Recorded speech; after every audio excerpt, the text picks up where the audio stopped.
first read the play, I was just blown away by how multi-layered and multifaceted the story was. The play, though, is not about the plague, but it deals with a lot of issues that speak to me, particularly with the sense of classism.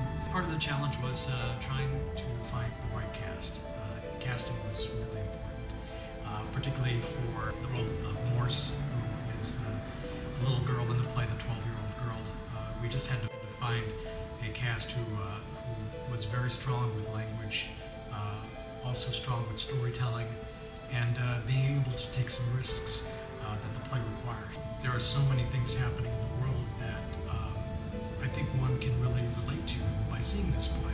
What happens when you have circumstances that occur that are beyond your control, and how do people deal with each other as a result of it?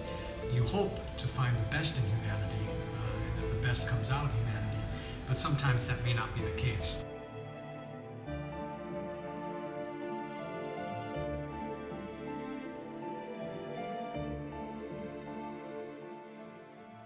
The 1600s in general were really fascinating. You've had, at this point, 5 years of King Charles II.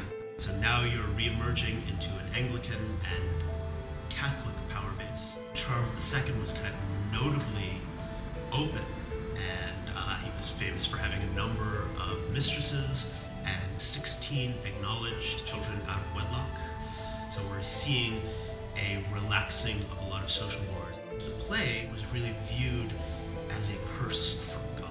This was punishment, and God was going to take whoever had been sinning or who had done wrong. I think one of the most important things about the class divisions of the era is the amount of freedom that each class had, and you see that remarkably well in the plague times.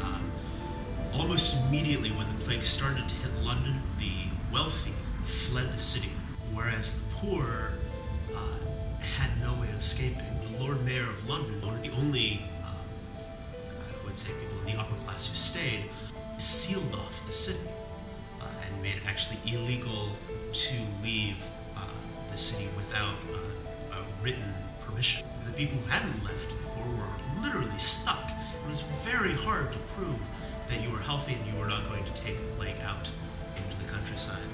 In 1665, around 100,000 people died in London, out of a population of around 500,000.